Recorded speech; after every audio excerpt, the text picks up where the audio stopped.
He used to say that working with certain musicians was pure happiness.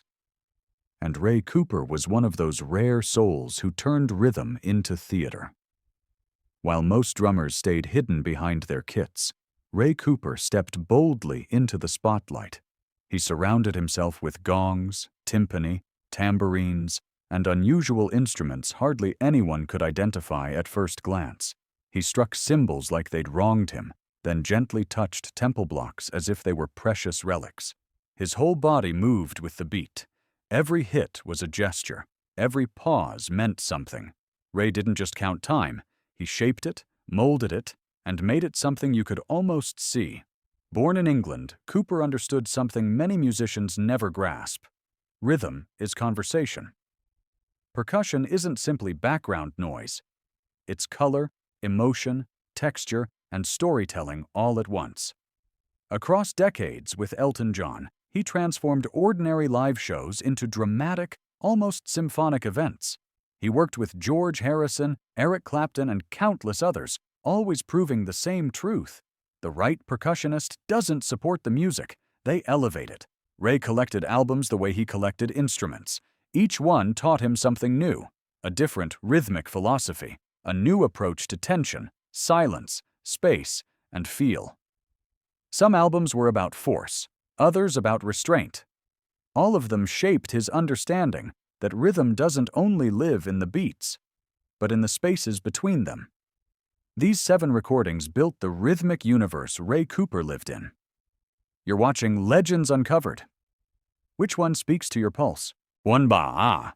Live at Leeds. Ray Cooper once said Keith Moon's performance on The Who's 1970 live album Live at Leeds might be the greatest drumming ever recorded.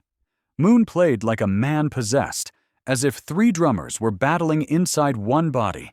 His fills could last entire verses. Cymbals crashed endlessly. The energy was unstoppable, yet somehow it all worked. On My Generation, Moon is completely unleashed, the drums effectively becoming another lead instrument alongside guitar and bass. On Substitute, his opening pattern is as iconic as any guitar riff. Moon proved that percussion could lead, not follow. That the drummer could be the show. That chaos, when done with intention, becomes art. Cooper saw both brilliance and warning in Moon's style. Unmatched passion, but also a level of intensity that burned too hot. Ray carried the fearlessness, but left the recklessness. This album earned its top spot because it embodied every possibility of percussion. It showed that rhythm could be theater, personality, and emotion, all at once. And Ray Cooper built his entire stage identity on that idea, turning percussion into something people didn't just hear, but watched. These 7 albums taught Ray Cooper rhythm, drama, subtlety, and ceremony. His instrument spoke because these masters taught him their language. Which album moves your spirit? Tell us below. And subscribe to Legends Uncovered. 2. Abbey Road. Ringo Starr's work on the Beatles' 1969 masterpiece Abbey Road gave Cooper a masterclass in taste. Come Together showed the power of minimalism. That iconic opening pattern on the hi-hat was simple, unforgettable, and impossible to improve. The Side 2 medley revealed Ringo's range. Brushes, driving rock patterns, jazzy touches, all crafted to fit each moment perfectly. Cooper admired Ringo's humility. He didn't show off. He didn't force himself into the spotlight, yet without him, the songs fall apart. His fills were melodic, his timing impeccable, his dynamic control served each emotion flawlessly. The biggest lesson? Space. Silence is a tool. A drummer who fills constantly loses impact. Ringo filled only when it mattered. Ray built much of his career on that wisdom. 3. Captain Fantastic and the Brown Dirt Cowboy. Ray Cooper chose a personal cornerstone for this slot. Elton John's 1975 album Captain Fantastic and the Brown Dirt Cowboy.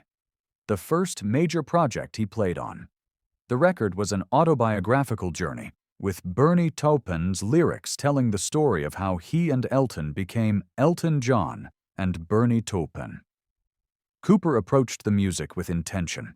He added tambourines, shakers, timpani, glockenspiel, always at the perfect moment, never overwhelming the melody. Someone saved my life tonight, carried a subtle but urgent drive because of his tambourine. We all fall in love. Sometimes gained an intimate warmth thanks to his gentle percussion textures.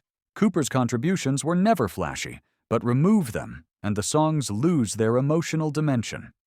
This album cemented his relationship with Elton and proved that pop could be theatrical, emotional, and deeply layered. His greatest strength here was restraint, knowing exactly when not to play. 4. Abraxas. Carlos Santana's 1970 classic Abraxas introduced Cooper to Latin rock fusion at its finest.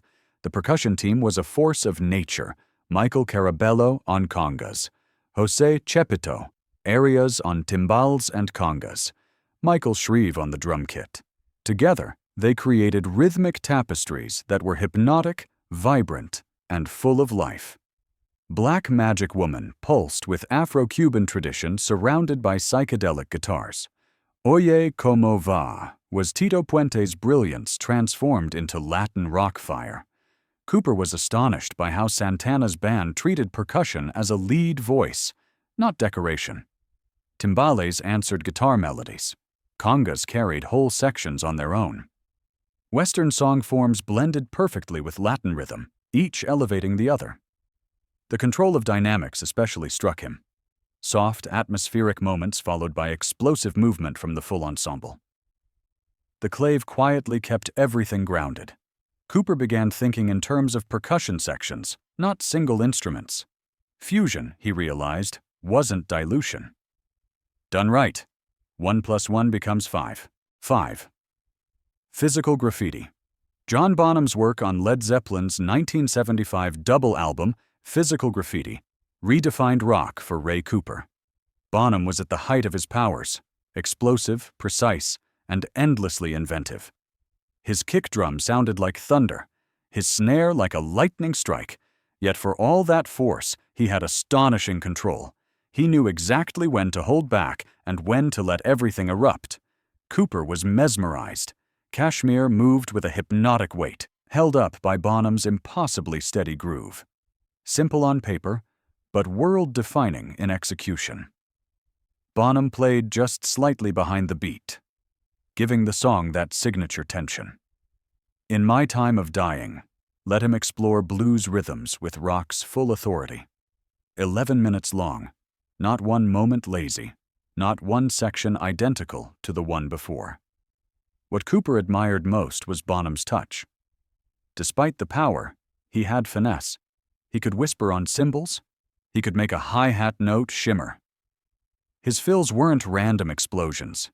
They were melodic, meaningful, shaped to serve the song. Bonham proved rock drumming could be as sophisticated as jazz, and Ray carried that lesson with him forever. 6. A Toda Cuba. Le Gusta Cuban music didn't just impress Ray Cooper, it hit him like a tidal wave. A Toda Cuba Le Gusta, 1997, gathered legendary musicians from Havana's golden era, and the percussion was alive with joy, fire, and impossible sophistication. Congas, bongos, timbales, claves, each instrument delivering its own story, its own heartbeat. Cooper heard something magical happening, conversations between musicians, a call from one instrument, a response from another. Simple patterns on their own, but when layered together they created rhythms that felt as if they were breathing. At the center was the clave, the invisible backbone. Everything else danced around it, creating syncopation that felt playful yet precise. Cooper recognized this as music made by community. No egos, no one fighting for attention. Every musician serving a shared groove. He dove into Afro-Cuban styles, son, rumba, mambo, each with its own rhythmic rules. He began slipping these ideas into sessions, a conga groove here, a clave-based accent there. Western rock collided with Caribbean fire, creating textures neither tradition could achieve alone. Cuban music taught Cooper that the deepest grooves emerge from unity, from musicians listening to each other. that joy and discipline aren't opposites. They're partners. 7. 3 Ragas. Ray Cooper's path changed the moment he discovered Ravi Shankar's groundbreaking 1956 release, 3 Ragas. It made time feel elastic. Indian classical music followed principles completely unlike anything in Western rock. The tabla rhythms were intricate, layered, and mathematically astonishing. Patterns so complex they seemed unreal at first. Meanwhile, Shankar's sitar created long, flowing melodies that could stretch 20 minutes without repeating themselves. Listening to this, Cooper realized Western rhythm covered only a fraction of what was possible. Whole universes existed beyond the familiar 4/4 pattern. The tabla player's hands moved so quickly, they often blurred, producing rhythmic shapes that grew, shifted, and built emotional tension through acceleration. Cooper studied these ideas relentlessly. How rhythm can become melody, how drums can tell a story without any lyrics. Indian classical music treated rhythm like architecture, building structures one note at a time until the whole thing reached a spiritual peak. This transformed his entire approach. He began adding tablas to his own setup. He experimented with unusual time signatures. He explored how 16 beats could be divided infinitely, how rhythm wasn't there to follow melody. It could partner with it. Years later, these influences surfaced on stage with Elton John. Unexpected accents, weaving patterns, subtle rhythmic twists, all drawn from the lessons Shankar had revealed. Ravi Shankar opened a doorway Ray hadn't known existed, proving Western rhythm was only one dialect in a global language. And to be a master, Ray believed, you had to learn them all.